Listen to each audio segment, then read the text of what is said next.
সুপ্রিয় দর্শক, আমি জাফর সাদিক স্বাগত জানাচ্ছি আজকের সম্পাদকীয়তে। মিয়ানমারের রাখাইন রাজ্যে বেসামরিক লোকজনের জন্য ত্রাণ সামগ্রী পৌঁছে দিতে জাতিসংঘের অনুরোধে মানবিক করিডোর দেওয়ার নীতিগত সিদ্ধান্ত নিয়েছে বাংলাদেশ। বিশ্লেষকরা বলছেন, ত্রাণ সামগ্রী আরাকান আর্মিদের পাশ কাটিয়ে রাখাইনে পৌঁছানোর নিশ্চয়তা কি? এর সূত্র ধরে এশীয় রাজনীতিতে কী ধরনের প্রভাব পড়তে পারে? রোহিঙ্গাদের ফেরত পাঠানোয় সমস্যা তৈরি করবে কিনা এই করিডোর? প্রাসঙ্গিক বিষয় নিয়ে আজকে সম্পাদকীয় মানবিক করিডোরের ঝুঁকি। আর এ নিয়ে আলোচনার জন্য স্টুডিওতে উপস্থিত আছেন আবু আলম মোহাম্মদ শহীদ খান, সাবেক সচিব, রাজনৈতিক বিশ্লেষক; Mujibur Rahman Manju, chairman AB party; এবং ডাক্তার জাহেদুর রহমান, রাজনৈতিক বিশ্লেষক। দর্শক, আপনারাও এই আলোচনায় অংশ নিতে পারেন। এই জন্য আপনাদের ফোন করতে হবে টেলিভিশনে দেখানো নম্বরে, এছাড়া ফেসবুকের মাধ্যমে আপনাদের মন্তব্য পাঠাতে পারেন। আলোচনার শুরুতেই জানিয়ে দেব এখনকার প্রধান শিরোনামগুলো। রাখাইন রাজ্যে মানবিক করিডোরের সঙ্গে দেশের সার্বভৌমত্ব জড়িত। সব দলের সঙ্গে আলোচনা ছাড়া সিদ্ধান্তে অসন্তোষ মির্জা ফখরুলের। সবকিছু পরিষ্কার করার আহ্বান জামায়াত আমিরের। ভোটের অধিকার ফেরাতেই 16 বছরের লড়াই, কাউকে ক্ষমতায় রাখতে হয়নি জুলাই আন্দোলন, মন্তব্য আমির খসরুর।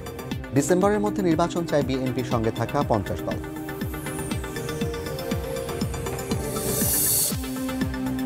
যশোরে 180 কিলোমিটার বেগে কালবৈশাখীর আঘাত, লন্ডভন্ড গাছপালা, ফসল, ক্ষতিগ্রস্ত ঘরবাড়ি।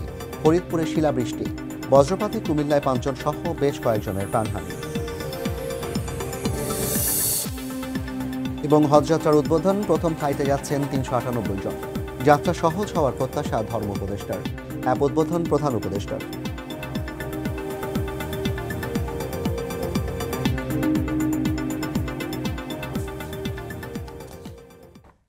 জনাব আবু আলম মোহাম্মদ শহীদ খান, আমরা আপনাকে দিয়ে আলোচনা শুরু করতে চাই, যেহেতু আপনি দীর্ঘদিন ধরে এই আন্তর্জাতিক সম্পর্কগুলো নিয়ে আপনি কাজ করেছেন, আপনি আলাপ করেছেন, আপনি লেখালেখি করেন। যেই মানবিক করিডোরের কথা বলা হচ্ছে, একদম সরাসরি যদি প্রশ্ন করি আমাদের যে বিষয়টি, যেই মানবিক করিডোরে আপনি আসলে কী ধরনের ঝুঁকি দেখছেন, কিংবা এটার কোনো সফলতা আসবে কিনা বাংলাদেশের প্রেক্ষাপটে? প্রথমত তো এটা একটা নীতিগত সিদ্ধান্ত। তো নীতিগত সিদ্ধান্ত তো সরকার অনেক কিছুই নেয়, এবং সব শেষে দিন শেষে আপনি এটার কতটা কার্যকর হবে এটা আমরা এখনও নিশ্চিত নয়। ফরেন অ্যাডভাইজার যখন এই বিষয়ে কথা বলছিলেন, তখন কিন্তু উনি এটাও বলেছেন যে আমাদের কিছু শর্ত আছে, সেই শর্তগুলো কতটুকু প্রতিপালিত হবে এটার উপরে এই নীতিগত সিদ্ধান্তের বাস্তবায়ন নির্ভর করবে। তো এটা আসছে, আপনার জাতিসংঘের যে সেক্রেটারি জেনারেল আসছিলেন, ইফতার করছিলেন আমাদের লক্ষ লক্ষ রোহিঙ্গাদের সাথে। তখন কিন্তু একটা ঘোষণা আসছিল, আমাদের প্রধান উপদেষ্টা বলেছিলেন যে সামনের ঈদ রোহিঙ্গারা ওখানে চলে যাবে। আজকে খবর দেখলাম, বা গত কয়েকদিনের খবর হলো যে আরো 1,30,000, 2023 সালের জুন থেকে 1,13,000 রোহিঙ্গা আবার চলে আসছে। এখন দেখেন যে আমরা তো অনেক কিছু বলি, ঘোষণা করি, কথা বলি, তারপর এটার কার্যক্রমটা কিভাবে হবে এটা খুব চ্যালেঞ্জিং। মানবিক করিডোর আমাদের জন্য নতুন শব্দ, নতুন। তা গাজাতে ছিল, বা বিশ্বের যে যুদ্ধ বিধ্বস্ত দেশগুলোতে, বা দুই পক্ষ যখন যুদ্ধে থাকে তখন সাধারণ মানুষ যে অসুবিধায় পড়ে, তাদের কাছে ত্রাণ সামগ্রী, ত্রাণ বলি আমরা, মানে তাদের খাওয়া দাওয়া, একেবারে বেয়ার নিডস, পানি, খাদ্য এবং অন্যান্য ওষুধপত্র, এগুলো এরকম পৃথিবীর বিভিন্ন দেশে হয়েছে। এখন আরাকানের ওই অঞ্চলের জন্য মানবিক সহায়তা পাঠানোর যে করিডোর, পরিষ্কারভাবে তো আমরা জানি না করিডোরটা কেমন হবে, কোন দিক দিয়ে যাবে। এক নম্বর হচ্ছে যে এই করিডোরে যে সাহায্য পাঠানোর কথা, সেই সাহায্য কাদের কাছে যাবে, সেই জনগোষ্ঠীটা কারা, এরকমও একটা পরিষ্কার ধারণা এখনো পাওয়া যাচ্ছে না। তারপরে হলো এই করিডোরের নিরাপত্তা ব্যবস্থাটা কি হবে, যেহেতু ওখানে একটা যুদ্ধ চলছে, যুদ্ধ অবস্থা, এবং পরস্পর বিরোধী যুদ্ধ অনেক সময় হয়। মূলত বার্মার যে সামরিক জনতা, তাদের সাথে, তাদের যে সৈন্যবাহিনী, তাদের সাথে যুদ্ধ চলছে। তো এইখানে আপনি যদি পৌঁছাতে চান, তাহলে নিরাপত্তাটা কি হবে? আপনি নিশ্চয়ই, আমাদের মনে আছে যে গাজাতে রেড ক্রস এবং অন্যান্য যে সংস্থাগুলো, আন্তর্জাতিক সংস্থাগুলো যে কাজ করছিল, তারাই নিহত হয়ে গেছে, এবং তাদের কয়েকজনকে অকারণে গুলি করে হত্যা করা হয়েছে, তাই না? তো সুতরাং এখানে একটা খুব সিকিউরিটির ব্যাপার আছে। এবং তারপরে এই মাঝখানে আর একটা জিনিস আমরা দেখলাম যে ওই আরাকান আর্মির কিছু পোশাক পরা, রিয়াল আরাকান আর্মি, তারা আবার আমাদের 10 কিলোমিটার বর্ডারের অভ্যন্তরে এসে জল নিয়ে কি থানচিতে, রেমাক্রি, খুব কাছাকাছি, আমরা সবাই হয়তো গিয়েছি সেখানে। তো সেখানে আবার জলের যে অনুষ্ঠান ছিল সেখানে হাজির হয়ে গেলেন। এখন এই জায়গাটাই কিন্তু বলা হচ্ছে সেটা আরাকান আর্মির যে রাজনৈতিক শাখা ইউনাইটেড লিগ অফ আরাকান, তাদের তত্ত্বাবধানে এবং অর্থায়নে আয়োজন করা হয়েছে। এবং নামও দেওয়া হয়েছে Arakan water festival. Arakan water festival বাংলাদেশের 10 বাংলাদেশের কিলোমিটার ভিতরে। ভিতরে বিজেপির প্রেজেন্সে বিজেপির প্রেজেন্সে, এবং বিজেপি নাকি অন্যদিকে তাকিয়েছিল, মানে লোকজন দুষ্টামি করে, এটা দুষ্টামি, অন্যদিকে তাকিয়েছিল, এটা দুষ্টামি, বাট বিজেপি জানতো। হ্যাঁ, বা এখন বিজেপি জানলে কিন্তু সরকার জানে, সরকার জানা মানে সরকার প্রধানের জানা, হ্যাঁ সরকার জানে, এবং সরকার জানা মানে সরকার প্রধান জানেন, সরাসরি কথা। সরকার প্রধান জানতে হবে এটা, যে আমাদের 10 কিলোমিটার ভিতরে অন্য দেশের একটা আর্মি, বিদ্রোহী আর্মি বলা যায়, বা স্বাধীনতাকামী আর্মি, যে নামই দেন, তারা এসছে, তারা অনেকক্ষণ অবস্থান করেছে, এবং এটা সরকারের উচ্চতর মহলে জানার কথা। তা এখন সব মিলিয়ে যদি আপনি ওই বর্ডারের কথা চিন্তা করেন, আমাদের যে কক্সবাজার এবং আমাদের যে পার্বত্য 3টি জেলা আছে, এইখানে যদি চিন্তা করেন, এবং রোহিঙ্গাদের যে উপস্থিতি, এসব চিন্তা করলে এই খুব আমরা একটা সেন্সিটিভ পজিশনের মধ্যে আছি। সুতরাং মানবিক করিডোর বলেন, যাই নাম দেন, সেটার মধ্যে আমরা অংশগ্রহণ করব কিনা, বা আমরা অংশগ্রহণ করার মধ্যে দিয়ে এই যুদ্ধে জড়িয়ে পড়ব কিনা, মূল কোশ্চেন সেখানে। যে আমরা কি বিদ্যমান যে পক্ষগুলো আছে তাদের সাহায্য করতে যাই, তাদের কাউকে সাহায্য করতে যাই আমরা জড়িয়ে পড়ব কিনা, এবং আমরা সেই রিস্কটা নিতে পারবো কিনা, আমাদের সেই ক্ষমতাটা আছে কিনা, সক্ষমতা আছে কিনা। এই সক্ষমতা বিষয়ে প্রচুর আলোচনা করতে হবে। আজকে আমি এই আলোচনা করতে চাই না। জি জনাব আপনার কাছে আমরা আসবো, তবে তার আগে জাহিদ ভাই আপনার কাছে একটু আসতে চাই। যেটা বলা হয়েছিল জাতিসংঘ থেকে, যে মূলত রোহিঙ্গারা এখন যেভাবে আসছে, জাতিসংঘে একটা বিশ্ব ব্যাংক কিংবা ইউএনডিপির একটা রিপোর্ট ছিল যে মানে রোহিঙ্গা ওই আরাকান রাজ্যে হচ্ছে দুর্ভিক্ষের সম্ভাবনা ছিল এই বছরের শুরুতে, এবং সেই জায়গা থেকে তাদের বক্তব্য ছিল যে যদি এখন এই করিডোরটি তৈরি করা না হয়, তাহলে রোহিঙ্গাদের পাশাপাশি বসবাসরত অন্যান্য জাতিগোষ্ঠী এখানে প্রবেশ করবে। এটা 1 নম্বর। 2 নম্বর, গত ডিসেম্বরে মোহাম্মদ তৌহিদ হোসেন বলেছিলেন যে আরাকান আর্মির সাথে আসলে যোগাযোগ রক্ষা করা কিংবা তাদের সাথে দর কষাকষি করার সুযোগটা আমাদের নেই।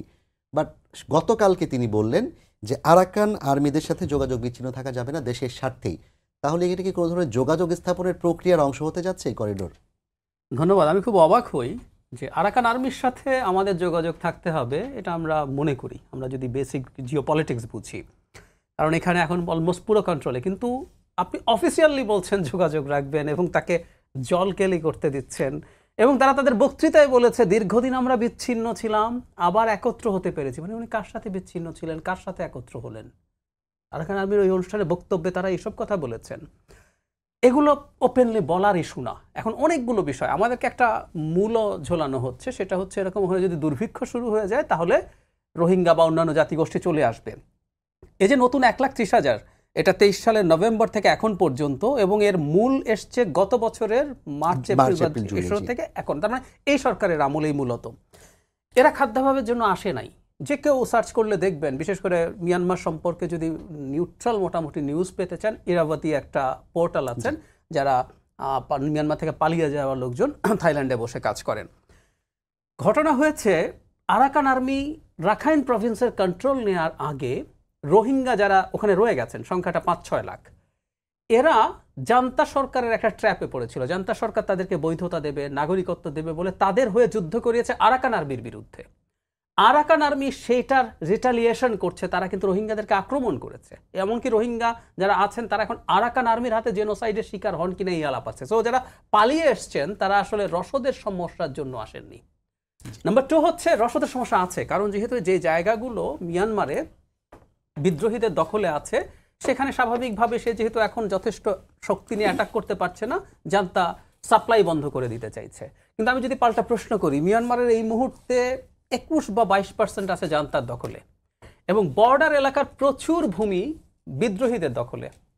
এখন মিয়ানমারের সাথে আমাদের এদিকে আমাদের বর্ডার আছে, ইন্ডিয়ার আছে, চায়নার আছে, লাওসের আছে, থাইল্যান্ডের আছে। আর কোথাও কি হিউম্যানিটেরিয়ান করিডোরের কথা আমরা শুনছি? কোথাও শুনছি না। আর কোথাও প্রয়োজন নেই। প্রত্যেক জায়গায় জান্তা কিন্তু একই স্টেপ নেওয়ার চেষ্টা করছে, একই ক্রাইসিস আছে। তার মানে এই জায়গার একটা আলাদা ইম্পর্টেন্স তৈরি হয়েছে। এখন আপনি যখন করিডোর করবেন, কি যাবে না যাবে, সারা পৃথিবীর ইতিহাসের এই হিউম্যানিটেরিয়ান করিডোরগুলো শেষ পর্যন্ত ওই পণ্য যেটা আপনি পাঠাতে চান, সেটা তার সাথে অস্ত্রশস্ত্র যাবে না, কোনো গ্যারান্টি নেই। প্রচুর মাদকের আমদানি হবে, মাদক হতে, আমি মাদক আমদানিটাকেও তুলনামূলকভাবে সহজভাবে দেখতে চাই। আমি সত্যি বলছি, আমাদের অন্য ঝুঁকিটার তুলনায়। আর হিউম্যানিটেরিয়ান জিনিস যদি খাদ্য এবং ঔষধও আপনি পাঠান, আরাকান আর্মি এটাতে সাপোর্ট করতে হবে, এবং এগুলো তার হাতে যাচ্ছে না, আপনি এটা নিশ্চিত করতে পারবেন না। আর যদি আরাকান আর্মি আপনার হাত দিয়ে, অন্তত তর্কের খাতিরে ধরে নিচ্ছি যে ঔষধ এবং খাদ্যই পাচ্ছে, ওটা তো জান্তার পছন্দ হওয়ার কথা না। যেটা হয়েছে স্থলভাগে আক্রমণ করে দখল করার মতো অবস্থায় শর্ট টার্মে জান্তার আছে কিনা সন্দেহ, কিন্তু জান্তা তো মাঝে মাঝে ওখানে এয়ার অ্যাটাক করছে। সো একটা সাপ্লাই লাইনের উপরে অ্যাটাক করার বৈধতা তৈরি করা যায়, সুতরাং আমরা ওই সুযোগও তাকে তৈরি করে দিচ্ছি। Last but not the least, এই প্রসেসের সাথে আমেরিকা জড়িত আছে কিনা। আমেরিকার প্যাসিফিক ফ্লিটের কমান্ডার এসেছিলেন, তারপর দুজন জুনিয়র মন্ত্রী আসলেন, এবং এই সরকারের সাথে যেহেতু ট্রাম্প প্রশাসনের খুব ভালো যোগাযোগ বা সম্পর্ক নেই, কোনো ট্রেড অফ হচ্ছে কিনা আমেরিকার কথা শুনে যে ঠিক আছে আমি তোমাকে এটা দিচ্ছি। আন্তোনিও গুতেরেস যাওয়ার পর 20 মার্চে কিন্তু ইন্টারন্যাশনাল ক্রাইসিস গ্রুপের সাথে প্রধান উপদেষ্টার বৈঠক, সেখানেও কিন্তু আরাকান আর্মির সাথে কার্যকর যোগাযোগ রাখার কথা বলা হয়েছে। এখন যদি সবকিছু রেডি থাকে, তাহলে চায়না যদি মনে করে এটা ওয়েস্ট এবং মূলত আমেরিকার পেট্রোনাইজেশনে হচ্ছে, এখন অবিশ্বাস্য একটা ঘটনা আমাদের এই বর্ডারে আছে। আরাকান আর্মিও এখন চায়না পেট্রোনাইজ, জান্তা তো চায়না পেট্রোনাইজডই। সো চায়নার পক্ষে এখানে কোনো একটা রিটেলিয়েটরি স্টেপস নেওয়ানো কোনো ব্যাপার না। সো এরকম রাখাইন রাজ্য চায়নার জন্য খুব বড় একটা ইনভেস্টমেন্টের জায়গা, শুধু বেল্ট এন্ড রোড ইনিশিয়েটিভের একটা অন্যতম। আরেকটা খুব গুরুত্বপূর্ণ বিষয় আছে, চায়না মালাক্কা স্ট্রেইটে তার স্ট্র্যাটেজিক যে চোক পয়েন্ট আছে কোনো একটা যুদ্ধের জন্য, সে অল্টারনেটিভ পথ খুঁজতে চায়। একটা করেছে পাকিস্তানের গোয়াদার সি পোর্ট দিয়ে, আরেকটা হচ্ছে এখানে যে কিয়াকপিও যে ডিপ সি পোর্ট, ওর উদ্দেশ্য কিন্তু ওটা ছিল। ফলে এগুলো তার জন্য স্ট্র্যাটেজিকলি অতি ইম্পর্টেন্ট। সে আরাকান আর্মিকে পেট্রোনাইজ করতে কেন শুরু করলো? দেখলো একটা সময় যে জান্তা কন্ট্রোল হারাচ্ছে, সে তখন তার স্বার্থ রক্ষা করার জন্য এগুলো করলো। সো এত জটিল একটা জায়গায় আমরা ঢুকছি। তার চাইতেও জরুরি কথা, ধরলাম একটা সীমিত সীমান্ত যুদ্ধ বা সীমান্ত সংঘর্ষের পরিস্থিতি হলো, আমাদের অর্থনীতি কি সেটা কোনোভাবে সাপোর্ট করে? আমাদের ডিজাস্টারাস অবস্থা এখন অর্থনীতিতে, কিছুটা ক্ষতিটা আমরা কিছুটা ঠেকাতে পেরেছি, তাও যতটা ভালো দেখছি ইটস নট বিকজ অনেক ভালো কিছু আমরা করছি, এটা এই কারণে যে আমাদের অর্থনীতির গতি কমে গেছে, ফলে আমাদের ইম্পোর্ট কমছে বলে আমাদের রিজার্ভটা অ্যাপারেন্টলি ভালো দেখাচ্ছে। একটা যুদ্ধ যদি লেগে যায় এবং সেটা যদি কিছুদিন অন্তত সীমান্ত এলাকাতেও যদি চলে, আমরা আমাদের এই অর্থনীতি নিয়ে আমরা একেবারে বিপদে পড়ে যাব। তবে কারো বেনিফিট হয় কিনা জানি না, যুদ্ধ পরিস্থিতির মধ্যে ইলেকশন পিছিয়ে যাবে। জি মঞ্জু ভাই, আপনার কাছে আসতে চাই। আমরা যে প্রথম যে হেডলাইনটি পড়লাম যে মানবিক করিডোরের বিষয়ে সার্বভৌমত্ব জড়িত বলছেন মির্জা ফখরুল, একই সাথে তিনি আলোচনা ছাড়া এই ধরনের নীতিগত সিদ্ধান্তের ক্ষেত্রে অসন্তোষ প্রকাশ করেছেন। জামায়াত সবকিছু পরিষ্কার করতে বলেছে। আবার একই সাথে জামায়াত কিন্তু ঢাকা সফররত যে চীনা কমিউনিস্ট পার্টি তাদের সাথে বৈঠকে আরাকানে মানে সেখানে কিন্তু আলাদা করে রোহিঙ্গাদের জন্য স্টেটও দাবি করেছে। কথা বলেছে। ধন্যবাদ জাভেদ সাদেক, আমার দুই পাশে দুই বোদ্ধা আছেন। আমি জাহিদ ভাইয়ের কথা থেকেই বলছি যে এখানে অত্যন্ত পরিষ্কার যে এখান থেকে আমরা কি আলাদা থাকতে পারবো, এলফ থাকতে পারবো, এরকম একটা ঘটনায় যেখানে আমেরিকা এখানে ইন্দো প্যাসিফিক পলিসি নিয়ে কাজ করছে, তার একটা বার্মা অ্যাক্ট পাস করেছে সে পার্লামেন্টে অত্যন্ত স্পষ্টভাবে, এবং যতবারই আপনি দেখবেন মার্কিন প্রতিনিধি দল আসছে ততবারই তারা কিন্তু রোহিঙ্গাদের ক্যাম্প পরিদর্শন করছেন, এই সমস্ত বিষয়গুলো নিয়ে আলাপ আলোচনা করছেন। আমি মির্জা ফখরুল ইসলাম আলমগীরের এই মন্তব্যকে সাপোর্ট করি, কারণ আপনার যখন অ্যান্টনিও গুতেরেস এসেছেন তখন তো রাজনৈতিক দলগুলোর সাথে মিটিং করেছেন, কথা বলেছেন, তাহলে সেখানে তো এই ইঙ্গিতটা থাকতে পারতো। সরকার যদি তখনই এই আলোচনাগুলো হতে, এখন তো বোঝা যাচ্ছে আলোচনাগুলো আগে থেকে হয়েছে, এবং এটার একটা যৌক্তিকতা আসতেই পারে। কারণ আমরা যদি বলি আমাদের স্বার্থটা কি, আমাদের স্বার্থটা একটাই, যেখানে শহীদ ভাই বললেন যে আমরা ওদেরকে ফেরত পাঠাতে চাই। তো ফেরত পাঠাতে চাইলে এখানে দুইটা বিবাদমান পক্ষ, আরাকান আর্মি আর জান্তা সরকার, এই দুই গ্রুপের সাথেই কিন্তু আমাদেরকে এখানে লবি করতে হবে, ভূমিকা রাখতে হবে।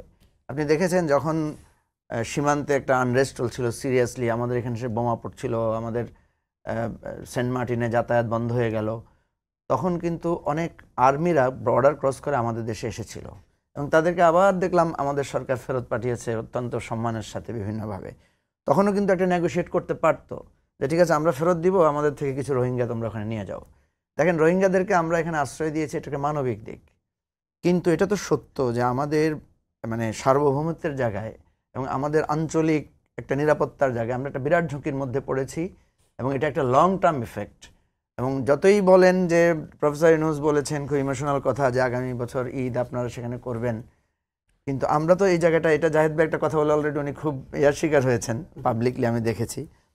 বাস্তবতা হচ্ছে যে এই জায়গাটা এত আবেগ দিয়ে ভাবার জায়গা না, অত্যন্ত বাস্তবতার জায়গা। হ্যাঁ, আমরা যদি ওরকম শক্তিশালী হতাম, আমি একমত, আমরা যদি শক্তিশালী হতাম তাহলে এই আরাকান আর্মির সাথে মিলে আমাদের রোহিঙ্গাদেরকে যদি তাদের সাথে অ্যাটাচ করে দিয়ে রাখাইনটাকে একটা জায়গায় নিয়ে যাওয়া যেত, তাহলে আমরা কিন্তু তখন এই রোহিঙ্গাদেরকে ওদের সাথে মিলিয়ে দিতে পারতাম, ফলে এরা গিয়ে ওখানে থাকতে পারতো। এখন দেখেন আরাকান আর্মি যদি সেখানে যায়, তাদের সাথে রোহিঙ্গাদের সাথে কনফ্লিক্টটা লেগেছে, জান্তা সরকারও এখানে একটা কনফ্লিক্ট লাগিয়ে দিয়েছে। ফলে এখানে যদি আরাকান আর্মি বিজয়ী হয়, তারা তো আস্তে আস্তে জায়গা দখল করছে, আমাদের সমস্যাটা কিন্তু সমাধান হবে না। তো সেই জায়গা থেকে নিশ্চয়ই সরকার যেটা করেছে এটা আমরা অত্যন্ত পরিষ্কার, যেখানে জাতিসংঘের একটা প্রেশার আছে, একটা আপনার বলা হয় যে একটা দুর্ভিক্ষের ঝুঁকি আছে, দুর্ভিক্ষের সাথে সাথে আবার মানুষ মাইগ্রেশনের একটা ব্যাপার থাকতে পারে। তো এই জায়গা থেকে আমি মনে করি যে একটা মানবিক দৃষ্টিকোণ থেকে আমরা একটা হিউম্যানিটেরিয়ান করিডোর দিব, এটা একটা প্রত্যাশার জায়গায় ঠিক আছে, আমরা দিব না কেন? আমাদের সময় ইন্ডিয়ারা আমাদেরকে দিয়েছে, আমরা তাদের জায়গায় গিয়েছি, আশ্রয় দিয়েছে, এটা তো হতেই পারে একটা। আর জান্তা সরকারকে তো আমরা গণতান্ত্রিক দেশ হিসেবে আমরা সাপোর্ট করতে পারি না, যদিও আমরা আরেক জান্তার মধ্যে ছিলাম একটা লম্বা সময় ধরে, ডেমোক্রেটিক জান্তার অধীনে। তো এখন কথা হচ্ছে সিভিলিয়ান জান্তা, এখন কথা হচ্ছে 1.3 মিলিয়ন রোহিঙ্গা শরণার্থী আমাদের এখানে আছে। এখন আমরা এই কনফ্লিক্টের মধ্যে ঢুকে আমাদের লাভটা কি হবে? আমরা যদি লাভ বের করে আনতে পারি, অবশ্যই আমাদের প্রয়োজন। যেখানে জাহিদ ভাই যে কথাটা শেষ করেছেন, যে দেশ যদি একটু আনরেস্ট পজিশনে থাকে, ইকোনমি যদি একটু ভোলাটাইল সিচুয়েশনে থাকে, তাইলে তো আমরা দেশের স্বাভাবিক নির্বাচন, আমরা যেগুলো নিয়ে এখন কথা বলছি, এই জায়গা থেকে তো লুক শিফট হয়ে যাবে। আল জাজিরায় প্রধান উপদেষ্টার এই সাম্প্রতিক যেই সাক্ষাৎকার, সেখানেও কিন্তু তিনি বলেছেন যে দেশের মানুষ তত্ত্বাবধায়ক কিংবা এই সরকারকে, অন্তর্বর্তীকালীন সরকারকে 5 বছরের জন্য দেখতে চায়, দীর্ঘমেয়াদে দেখতে চায়। 5 বছরের জন্য দেখতে চাই ধরুন বলেছে, আমি শুনি না, ওটা বলেন। উনি বলেছেন যে ওনারা জনগণ এটাকে পছন্দ করছে ফর দ্য টাইমিং। আমি বলি, উনি যেটা বলেছেন যে জনগণ আমাদেরকে তো যেতে বলছে না, আমি যেটা বুঝছি। তো আপনাকে যখন যেতে বলবে তখন আপনি যাবেন, এইরকম যদি আপনার অ্যাটিটিউড হয়, তাহলে তো এটা ভয়ানক ব্যাপার। কারণ প্রফেসর ইউনূসকে তো আমরা চাই না যে ওনাকে লোকেরা দাঁড়ায় বলবে আপনার অনরাত দরহান নাই অনজন কই, মানে ওনার চট্টগ্রামের ভাষায় ওনাকে বললো আর কি। তাহলে তো এটার জন্য ওনার জন্য অপমানজনক হবে। বাংলাদেশে দেখেন প্রত্যেকটা ইন্টারিম গভর্নমেন্ট, আমাদের যে সমস্ত মিলিটারি গভর্নমেন্ট ছিল, ওরাও তো ইন্টারিম গভর্নমেন্টই ছিল এক ধরনের। প্রত্যেকটা মিলিটারি গভর্নমেন্টকে কিন্তু মানুষ প্রথম ওয়েলকাম করেছে, ইনক্লুডিং 111, কিন্তু পরে সবাই তাদেরকে এখান থেকে বিদায় করার জন্য গণ অভ্যুত্থান, গণ আন্দোলন করেছে। আমরা নিশ্চয়ই, আমরা এখানে সবাই প্রফেসর ইউনূসের এই গভর্নমেন্টকে আমরা ওয়েলকাম করেছি, আমরা কেউই ওনাকে সেভাবে চাই না যা ওনাকে আমরা বলবো যে আপনি চলে যান। কিন্তু এই যে ইতালির যে গণমাধ্যমে সাক্ষাৎকার দিয়েছেন, সেখানেও আবার একই কথাই বলেছেন যে ডিসেম্বর থেকে জুনের মধ্যে নির্বাচন দিবেন তিনি। এটা আল জাজিরাকেও বলেছেন, কিন্তু ওই যে ওই মন্তব্যটা ওইটা একটু মিসলিড করে। ওনার অবজারভেশনটা কারেক্ট, যে জনগণ এখন বলছে না, সত্য জনগণ এখন রাস্তায় দাঁড়িয়ে বা পাবলিক অপিনিয়ন যদি আমরা দেখি, আমরা যারা রাজনৈতিক সচেতন তারা তো এই পাবলিক অপিনিয়নের উপর নির্ভর করতে পারবো না, কারণ পাবলিক আজকে ভালো আছে, আজকে এটা বলছে, কালকে তো সে সেকেন্ড ভয়েস চেঞ্জ করে ফেলবে। পাবলিকের অপিনিয়নটা হচ্ছে কালকে যদি সে 5টা ডাকাতি হয়, 10টা জ্বালাও পোড়াও হয়, আর দেশের অর্থনৈতিক অবস্থা একটু খারাপ হয়,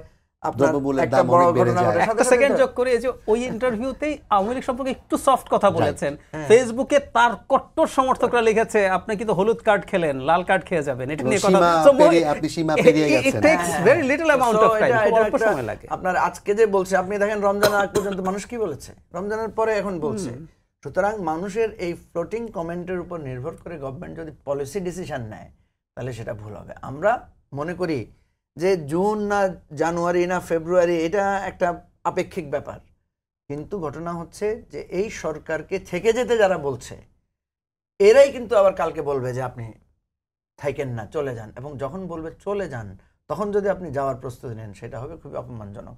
বরং আমরা চাইবো যে উনি চলে যেতে চাইবেন, মানুষ একটা খুশি মনে বলবে যে ঠিক আছে আপনার সময়টা আমরা স্মরণ করছি, আপনি দেশটাকে একটা জায়গায় দিয়ে গেছেন, এবং সবাই মিলে তখন বলবে যে নেক্সট গভর্নমেন্টের কাছে আমরা এটার কন্টিনিউটি চাই, আমরা এটার কন্টিনিউশন চাই।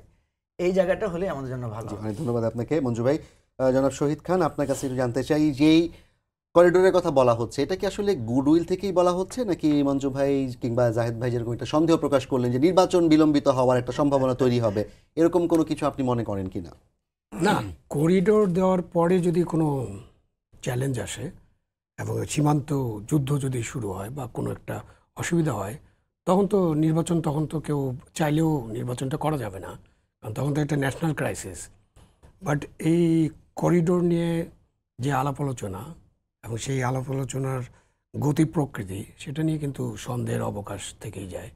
যেমন মঞ্জু সাহেব একটা কথা বললেন যে আমাদের সেক্রেটারি জেনারেল যখন আসছিলেন তখন তিনি রাজনৈতিক দলগুলোর সাথেও বৈঠক বসেছিলেন। করেছিলেন।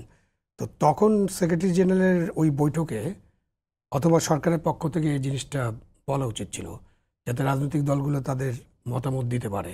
জি। কিন্তু এটা তো অনেকটা ঢাক গুড়গুড়ের মতো, আমরা জানি না, এখন জানছি যে নীতিগত সিদ্ধান্ত নিয়েছেন এবং এই নীতিগত সিদ্ধান্ত কাকে খুশি করার জন্য নেওয়া হচ্ছে সেটাও দেখতে হবে। আপনি জাতিসংঘ, ওই অর্থে জাতিসংঘের কি ভূমিকা আছে সারা পৃথিবীতে?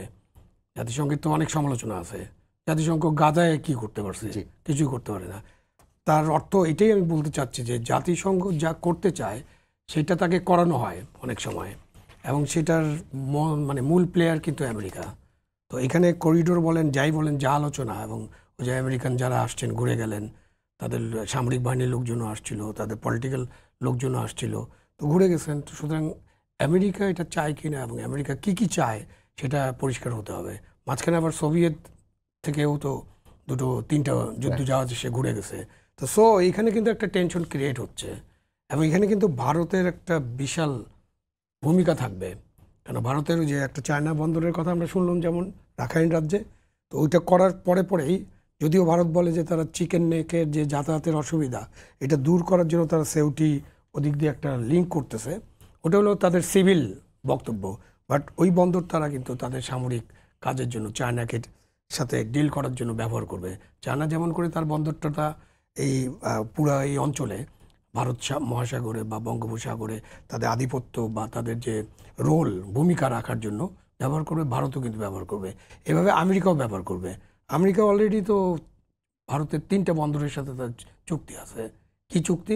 দিয়াগো গার্সিয়া থেকে যে সমস্ত নিউক্লিয়ার জাহাজ আছে সেগুলো সার্ভিস করার জন্য আসে, এবং এটা খুব মজার চুক্তি। একটা আছে আপনার দক্ষিণ অঞ্চলে, একটা বোম্বেতে আছে, আর একটা ওদিকে আছে। তো ওই একটা জাহাজ আসবে, ধরেন ওটার ক্রেন খারাপ হয়ে গেছে, এই জন্য আসার পরে কিছুদিন এখানে থাকলো, তারপর ওটা রওনা দিবে, তখন আরেকটা জাহাজ আসবে, ওর এয়ার কন্ডিশন খারাপ হয়ে গেছে, ওটা কিছুদিন থাকলো, তারপর আরেকটা জাহাজ আসবে, এই আমার অন্য জিনিসটা খারাপ হয়ে গেছে। তো এইভাবে কিন্তু ভারত মহাসাগরে আমেরিকান যে উপস্থিতি, দিয়াগো গার্সিয়ার যে জাহাজগুলোর উপস্থিতি, সেগুলো আমরা অলরেডি দেখছি যেগুলো আছে। তো এই পরিস্থিতিতে আপনি মানবিক করিডোর, এটা খুব সেন্সিটিভ আলোচনা, এবং মানবিক করিডোর সবসময় সেন্সিটিভ। ভাই, আপনি জাতিসংঘের যে কথাটা আপনি বললেন, ধরেন জাতিসংঘ চায় বাংলাদেশ যে ধরনের রাষ্ট্র, আমরা জাতিসংঘের চাওয়াকে কি আমরা ইগনোর করতে পারবো? যেখানে জাতিসংঘে বলছে যে আমাদের দেশের সেনাবাহিনী পিস মিশন বন্ধ করার হুমকি দিয়ে 2বার আমরা দেখলাম আমাদের দেশে, মানে একটা সরকার সেনাবাহিনী সেটা প্রতিবাদ জানিয়েছে, কিন্তু জাতিসংঘ তো দাবি করেছে সেটা। এর আগের বারও তো একটা ধরেন ফেক হলেও একটা কথা এসেছে যে জাতিসংঘ চাইলে বা জাতিসংঘ প্রেশার দিলে আমরা কতটুকু কি করতে পারবো এটা যেমন খুব গুরুত্বপূর্ণ আলোচনা, বাট তাদের প্রেশারে আমরা কতটুকু খাবো এবং সেটা হজম করতে পারবো কিনা এটাও গুরুত্বপূর্ণ আলোচনা। এই আলোচনা সেজন্য এখন আমরা পিসকিপিং ফোর্স নিয়ে আমি আজকে আলোচনা করতে চাই না, কেন পিসকিপিং ফোর্সে আমরা যে যাচ্ছি, হ্যাঁ আমাদের অনেক বড় রোল আছে এখানে, বাট আমাদের সৈন্য বাহিনী ওখানে আমরা খাটাচ্ছি বা যাচ্ছেন, তারা বেতন ভাতা পাচ্ছেন, আসতেছেন। এই পিসকিপিং তো আপনার সারা জীবন থাকবে না, আপনাকে অল্টারনেটিভ চিন্তা কিন্তু করতে হবে এখনই। এটা আমাদের জন্য খুব লুক্রেটিভ, মানে আমি বুঝতে পারতেছি দিস ইজ ভেরি লুক্রেটিভ। যারা পিসকিপিং এ যাচ্ছেন তাদের জীবন বদলে যায় যে অর্থ উপার্জন করেন তারা, বাট এটা থাকবে না। যেমন আপনার পাট শিল্প একসময় ছিল রমরমা, নাই। আপনার এখন গার্মেন্টস আছে, এটার কি হবে এগুলো চিন্তা করতে হবে। পিসকিপিং এর বাইরেও কিন্তু আরেকটা বিষয় আছে যে রোহিঙ্গা যে পরিমাণে যে 13 লক্ষ রোহিঙ্গা রয়ে গেছে, প্রায় 230 কোটি টাকা বোধহয় দৈনিক তাদের খাদ্য খরচ, এই অর্থ কোত্থেকে আসবে? রোহিঙ্গা নিয়ে জাহিদ নিশ্চয়ই বলবে, কারণ জাহিদ তো একটা পোস্টিংও দিয়েছিল, আমি দিয়ে গেছিলাম এবং অনেকদিন ধরে। আপনি এই রোহিঙ্গার ব্যাপারটা, এই যে রোহিঙ্গা ফেরত যাওয়া, এই ব্যাপারে তো রোহিঙ্গা ফেরত যাওয়া মানে একটা ওয়ান গো হইতে হবে। রোহিঙ্গা এরকম আমি 1,20,000 পাঠাবো, আবার 50,000 চলে আসবে, আরো 50,000 চলে আসবে, নো। আপনি যদি প্রত্যেক দিন 1,000 করে রোহিঙ্গা পাঠান, তারপরে 13 লক্ষ রোহিঙ্গা আপনার পাঠাতে 5 বছর সময় লাগবে। ওই 5 বছরে এদের যে সন্তান উৎপাদন হবে সেটাও 2 লক্ষের কাছাকাছি হয়ে যাবে। সো রোহিঙ্গা ইস্যু, রোহিঙ্গা ফেরত পাঠানো, এটা কিন্তু খুবই একটা ইন্টেলিজেন্ট ইস্যু এবং এটা ইন্টেলিজেন্টলি ডিল করতে হবে। এখন আপনি রোহিঙ্গার বিশেষ উপদেষ্টা একজন নিয়োগ করা হয়েছে, তাই না, খলিলুর রহমানকে। তারপর আপনি তাকে তার পদবিতে আরেকটা যোগ হয়েছে, পালক যোগ করা হয়েছে। উনি কিন্তু এখন অজিত দোভালের মতো সিকিউরিটি অ্যাডভাইজার। উনি সিকিউরিটি অ্যাডভাইজার হওয়ার পরে উনিও আমেরিকা থেকে আসছেন। কেউ কেউ এরকম অভিযোগ করেন যে উনি নাকি আমেরিকান নাগরিক। আমাদের অনেক উপদেষ্টার, দুই একজন উপদেষ্টার ব্যাপারে তিনি কিন্তু বলা হয়। বলে দিয়েছেন 18 এপ্রিল বলেছেন যে রোহিঙ্গাদের ফেরত পাঠানো এখন আসলে সম্ভব না, এরকম একটা ইঙ্গিতই তিনি দিয়েছেন। তো তাহলে উনি 18 এপ্রিল এটা বললে তাহলে জাহিদের সাথে কথা ঈদের নামাজ পড়বে রোহিঙ্গারা বেরোত, যে তো এই কথা বলার কি দরকার ছিল? তাহলে এগুলো বেশি আলাপ হয়ে যাচ্ছে না, বাকওয়াজের মতো মনে হবে না? কারণ আমরা তো একজন এত বড় মানুষের কাছে এরকম কথা শুনতে চাই না। এবং তারপরে আমি যেটা বলতে চাই যে উনি বিদেশি নাগরিক, এরকম একটা অভিযোগ আছে।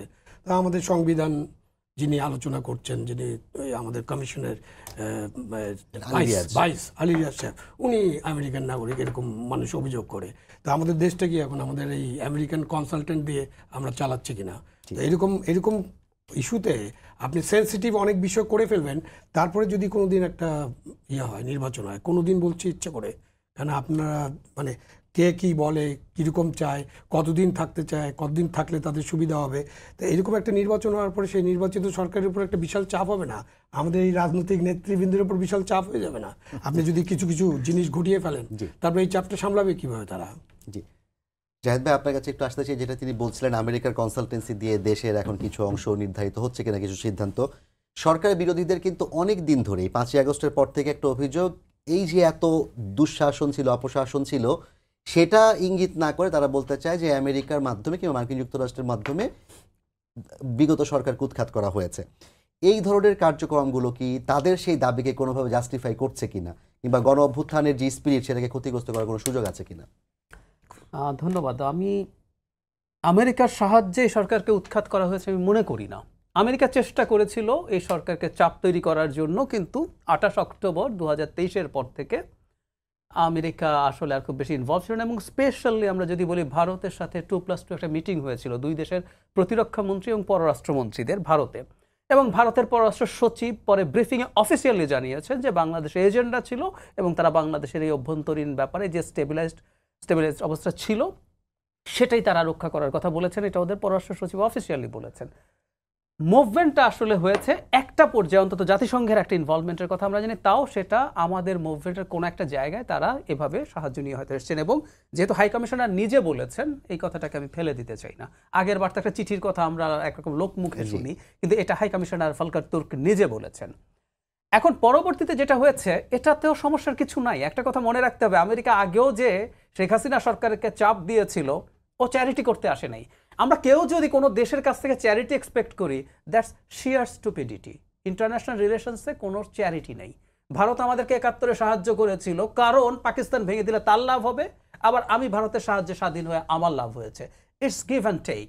সো আমেরিকা শেখ হাসিনাকে চাপ দেওয়ার চেষ্টা করেছে কারণ আমেরিকা দেখেছে অথরিটেরিয়ান রেজিমগুলো চায়নার দিকে অনেক বেশি ঝুঁকে যায়। এই ঝুঁকিটা সে ফিল করছিল। ফলে বাইডেন প্রশাসন সারা পৃথিবীর বিভিন্ন দেশে এই অথরিটেরিয়ান সরকারগুলোকে চাপ দিচ্ছিল যাতে ডেমোক্রেটিক করে তার স্ফিয়ারে আসে। মজাটা হচ্ছে, আমেরিকাই একটা সময় তার কৌশলের কারণেই 60s, 70s, 80s-এ অথরিটেরিয়ান সরকারগুলোকে সাপোর্ট দিত। হ্যাঁ, কারণ হচ্ছে তখন সে দেখেছে ওগুলো তার স্বার্থ রক্ষা করে, ডেমোক্রেসি থাকলে কমিউনিজম মাথা চাড়া দেয়। তো এইরকমই এটা স্বার্থ। এখন আমেরিকা যদি তার স্বার্থ মনে করে এই জায়গায় আছে, এভাবে আছে, আমরা আমাদের জায়গা থেকে এটা কমব্যাট করতে হবে এবং আমাদের জাতীয় ঐক্যবদ্ধ আছে। কিন্তু আপনি খেয়াল করে যে মির্জা ফখরুল ইসলাম আলমগীর যে কথাটা বললেন, যে সরকারটা ইভেন 8 মাসের মধ্যেও চলে যেতে পারে, ডক্টর ইউনূসের কথা অনুযায়ী কম সংস্কার হলে ডিসেম্বরে নির্বাচন, আমাদের এপ্রিল তো শেষ। তো 8 মাসের মধ্যে ওনাদের আয়ু আর 8 মাস আছে, এটা ডক্টর ইউনূসের বক্তব্য মতোই হতে পারে। তো 8 মাস আয়ু আছে যে সরকার, সে এইরকম একটা পলিসি ডিসিশন কেন নিচ্ছে? তো আমেরিকার দিক থেকে যদি সেই ধরনের কোনো চাপ থেকেও থাকে, আমরা ধরে নিচ্ছি আমেরিকা তার স্বার্থ দেখবে। এবং বিশেষ করে ট্রাম্প, মানে আমি ট্রাম্পকে আবার আমেরিকাও বলতে চাই না, ট্রাম্প একটা বিশেষ বস্তু। উনি ইভেন রিপাবলিকানও না, উনি ট্রাম্প। মানে ফলে উনি ওনার ব্যক্তিগত ইগোতে কি মনে হয়, কি করতে চান, সেসব ক্ষেত্রে যদি আমাদের কমব্যাট করতে হয়, আমরা একসাথে আলাপ আলোচনা করে সেটা করব। আমেরিকা যে তার স্বার্থে আমাদের ক্ষতি করেও তার স্বার্থ নিশ্চিত করতে চাইবে না বা চায় না, এটা ঠিক না। এটা হতে পারে মানে সুপার পাওয়ারগুলো এ ধরনের চেষ্টা তাদের জায়গা থেকে করে। ইন্ডিয়া শেখ হাসিনাকে এই দেশ ধ্বংস করে ক্ষমতায় রেখেছে না, তার ইন্টারেস্ট বা পারপাস সার্ভড হবে মনে করেছে। তাই আমাদের দেশের কি হলো, আমাদের দেশের কি ডিজাস্টার হলো, সে থোড়াই কেয়ার করেছে। একই রকমভাবে গাজার আলোচনা আমরা আনছি, যেখানে আমেরিকা অলমোস্ট ব্লাইন্ড সাপোর্ট দিচ্ছে ইসরায়েলকে। বাইডেন তাও কিছুটা সমালোচনা একটা পর্যায়ে করছিলেন, কিন্তু ট্রাম্প তাও করছেন না। রীতিমতো গাজা আপনি উনি কি কিনে এই ফেলতে এই চেয়েছেন। ঘটনা প্রবাহে আসলে এই অঞ্চলে নতুন কোনো ব্যাটলফিল্ড তৈরির একটা চেষ্টার সম্ভাবনা দেখছেন? আমি দেখছি, কারণ এখানে শুধু রাখাইন না, আমাদের এই অঞ্চল নিয়েই দীর্ঘদিনের আলাপ আছে। ভারতের 7 সিস্টার্স আছে, তাদের অ্যাপারেন্টলি ল্যান্ডলকড। আমাদের ডক্টর ইউনুস যেভাবে বলে ফেলেছিলেন ল্যান্ডলকড, টেকনিক্যালি না, কারণ তাদের তো প্রচুর কোস্টলাইন আছে, কিন্তু তাদের নিয়ারেস্ট কোস্টলাইন থেকেও বাংলাদেশ ঘুরে যেতে যে অবস্থা হয়, স্টাফ ওই যে শহীদ ভাই যেটা বললেন যে না, ওরা আবার ওই যে কালাদান মাল্টি মডাল প্রজেক্ট করেছে স্থিতভাবে পোর্ট হয়ে তারা তাদের ওইদিকে যাওয়ার জন্য। সো এই আলোচনা প্রচুর আছে, যেখানে একটা বাফার স্টেট যদি হয়, এটা স্ট্র্যাটেজিকলি খুবই গুরুত্বপূর্ণ হয়ে দাঁড়াবে এবং চায়নার ডমিনেন্স ঠেকানোর জন্য। সো ট্রাম্প অন্য সবার ক্ষেত্রে যাই করুক না কেন, এখন পর্যন্ত অন্তত চায়নার ক্ষেত্রে সে নিজেকে বেশ টাফ হিসাবে হাজির করছে। সুতরাং এখানে নতুন একটা প্রবাবিলিটি ইজ ভেরি হাই। আপনাকে ধন্যবাদ। মঞ্জু ভাই, আপনার কাছে একটু আসতেছি, একটু সংক্ষেপে বলবেন যেই সম্ভাবনা কিংবা যে শঙ্কার কথা জাহেদ ভাই বলছিলেন এবং জনাব আবু আলম শহীদ খান বলছিলেন, যে এই অঞ্চলে একটা ব্যাটলফিল্ড নতুন করে তৈরি করা কিংবা অন্য কারো স্বার্থ হাসিলের জন্য আসলে এই অঞ্চলের অস্থিতিশীলতা তৈরি করা, রাজনৈতিক দল হিসেবে এগুলো আপনারা কিভাবে সমাধান করতে চান কিংবা প্রত্যাশা করেন কিভাবে করা যেতে পারে? আমি আপনাকে এই সরকারের একজন খুব গুরুত্বপূর্ণ নীতি নির্ধারকের একটা কোট আপনাকে শোনাই। সেটা হচ্ছেন ব্রিগেডিয়ার সাখাওয়াত হোসেন। হ্যাঁ, উনি বলছেন যে রোহিঙ্গা সমস্যার সমাধানের জন্য বাংলাদেশ ইস্টার্ন অ্যাপ্রোচ অর্থাৎ চীনের নীতি অনুসরণ করেছে, যা ব্যর্থ হয়েছে। এখন আমাদের পশ্চিমা নীতি অর্থাৎ বার্মা অ্যাক্ট অনুসরণ করা প্রয়োজন। বুঝতে পারছেন যেটা যেটা একটু আগে জাহেদ ভাই বললেন, যে বার্মা অ্যাক্টের কনসেপ্টটাই হচ্ছে এই জায়গায় একটা বাফার স্টেট তৈরি করা। ঠিক আছে, আমিও মনে করি যে ভূ রাজনৈতিকভাবে আমাদের জন্য এটা একটা কল্যাণকর হতে পারে, যার কারণে আমরা বার্মা অ্যাক্ট বা ইন্দো প্যাসিফিক নীতিতে কিন্তু বাংলাদেশ চলছে। এখন কথা হচ্ছে যে উনি যেটা বললেন যে ট্রাম্প কি তার এই যে বৈদেশিক নীতি, এটা তো তার দেশের স্ট্র্যাটেজি, তাই না? তার পার্লামেন্টে পাস হয়েছে বার্মা অ্যাক্ট, সেটা কি ট্রাম্প বদলাবেন বা বাদ দিবেন? আমার কাছে মনে হয় না, কারণ সে তো অ্যান্টি চায়না নীতিতেই অলরেডি তো একটা ইকোনমিক ওয়ারফেয়ার তো অলরেডি ওপেন হয়েছে। সেই জায়গায় আমরা দেখছি যে আমরা অ্যাকচুয়ালি এই আমেরিকার নীতির মধ্যে ঢুকে পড়েছি, যেটা তো স্পষ্ট করে যেখানে আমি আপনাকে উল্লেখ করলাম। তো ফলে এখানে একটা ঝুঁকি আছে, বাট আমি যেটা মনে করি আমরা তো এখানে অ্যাভয়েড করতে পারবো না। গুরুত্বপূর্ণ কথা হচ্ছে এরকম একটা গুরুত্বপূর্ণ জায়গায় আমাদের জাতীয় ঐক্যটা প্রয়োজন ছিল। আমরা সবাই মিলে যদি বসতাম, যেমন ধরেন ভারতে যখন একচ্ছত্রভাবে আমাদের বিরুদ্ধে অপপ্রচার চলছিল, একটা সাম্প্রদায়িক উস্কানের বিষয় আসছিল, তখন কিন্তু প্রধান উপদেষ্টা সব দলকে ডেকেছেন এবং একটা ছবি তো আপনি দেখেছেন, আমরা সবাই এক লাইনে দাঁড়িয়ে সেখানে কিন্তু সবাই ঐক্যবদ্ধ বাংলাদেশের প্রতিচ্ছবি দিয়েছে এবং সেটা কিন্তু আমরা ফেস করতে পেরেছি প্রপারলি। সেই জায়গাটা কিন্তু বাংলাদেশে ধাক্কাটা কিন্তু ভয়াবহ একটা পরিণতি আমরা আশঙ্কা করছিলাম। ঠিক এই জায়গাতে এটা কিন্তু আরো একটা সামরিক জায়গা, ওটা ছিল এক ধরনের জায়গা, এটা কিন্তু আমরা একটা আন্তর্জাতিক মানে কুটচালের ভেতরে আমরা ঢুকে যাচ্ছি বা ঢুকেছি। আমি যেটা মনে করি শহীদ ভাইয়ের সাথে আমার যেটা পার্থক্য, আমি মনে করি আমরা তো এখানে মানে এই আলাপ আলোচনা করে উচিত বা অনুচিতের মধ্যে থাকতে পারবো না, এখানে আমাদেরকে জড়িত হতেই হবে। সেই জায়গায় ওই যে একটা কথা আছে না, 10 মিলে করে কাজ হারে জিতি নাহিলাজ, আমরা যদি সবাই মিলে এই জায়গাটায় থাকি তাহলে এখানে আমাদের যা ক্ষতি হবে পুরো আমরা দেশ আকারে করব। এবং যে আশঙ্কাটা যে এই সরকার একটা টেম্পোরারি গভর্নমেন্ট, নেক্সট গভর্নমেন্ট যারা আছে তারাও তখন এই নীতিটা ফলো করবে, তখন কেউ কাউকে দোষারোপ করতে পারবে না। সেজন্য এই জায়গাটায় আমি কিছুটা ইম্যাচুরিটি প্রকাশ দেখেছি, যে গভর্নমেন্টের উচিত ছিল সবাইকে নিয়ে বসে এটা একটা 1-2 ঘন্টার মিটিং হলেই, একটা ক্লোজ ডোর মিটিং হলেই আলোচনাটা করে, কারণ এখানে যুক্তি আছে। গভর্নমেন্ট কেন করে নাই বলে মনে করছেন? আসলে একটা জিনিস হচ্ছে কেন করে নাই, নিজে একা ক্রেডিট নেওয়ার জন্য নাকি? আমি তো বলেছি এই সরকারের সবচাইতে, যদি আমি এদের সরকার, এটা আমার ব্যক্তিগত একটা যে এই সরকারের সবচাইতে বড় ভুল এবং যেটা করেছে সেটা হচ্ছে তারা আমাদের যে জাতীয় ঐক্যের মধ্যে দিয়ে এই সরকার ক্ষমতায় এসেই তারা জাতীয় ঐক্যটাকে রক্ষা করে নাই, বরং ঐক্যে বিভক্তি তৈরি করেছে। ফলে এইটা কিন্তু এখনো তারা কিন্তু ভুল শুধরাচ্ছে না, এখনো তারা নানা কন্ট্রোভার্সি তৈরি করছে, নানাভাবে ছাত্রদের মধ্যে পর্যন্ত কন্ট্রোভার্সি তৈরি হয়ে গেছে। ধন্যবাদ। এই জায়গাটা আমি বলি এই সরকার ঐক্যের সরকার, প্রত্যেকটা কাজে তার ঐক্য দিয়েই। আপনাকে ধন্যবাদ জানাচ্ছি। জনাব আবু আলম মোহাম্মদ শহীদ খান, আপনার কাছে জানতে চাই, যেই ঐক্যের কথা তিনি বললেন, এই ঐক্য দিয়েও যদি আমরা এরকম একটা কুটচালের মধ্যে প্রবেশ করি, বাংলাদেশ রাষ্ট্র হিসেবে আসলে কি অবস্থায় দাঁড়াতে পারে কিংবা সম্ভাবনা কি দেখছেন এখানে? প্রথমত ঐক্য স্থাপনের জন্য বা ঐক্যের জন্য যেটা হবে যে অনেক বড় আলোচনা হবে। ওই 1-2 ঘন্টার আলোচনা হতে পারে, 1-2 দিনও আলোচনা হতে পারে, এবং ওখানে খুবই মানে সব কিছু বিচার বিবেচনা করে আমরা সিদ্ধান্ত নিতে পারবো। এখানে শুধু একটা মানে রাষ্ট্র না, একটা খ্রিস্টান ইহুদি রাষ্ট্র, মানে আরও স্পেসিফিক যদি যান, এখানে খ্রিস্টান ইহুদি রাষ্ট্র করার একটা পরিকল্পনা আছে। এবং কেন এই স্টেটটা তৈরি করতে হবে? স্বার্থ কি? স্বার্থ হলো আরাকান রাজ্যের প্রাকৃতিক সম্পদ। এই প্রাকৃতিক সম্পদের দিকে সকলের নজর আছে এবং ওই ল্যান্ডলক আরাকান রাজ্য, সুতরাং প্রাকৃতিক সম্পদ বের করতে হলে আপনাকে ওখানে আমেরিকান ইন্টারেস্ট আছে, ইন্টারন্যাশনাল ওয়েল কোম্পানি, সোভিয়েত ইউনিয়নের ইন্টারেস্ট আছে, চায়না অলরেডি ওখানে কিছু কিছু কাজ করে, ইন্ডিয়ারও ইন্টারেস্ট আছে।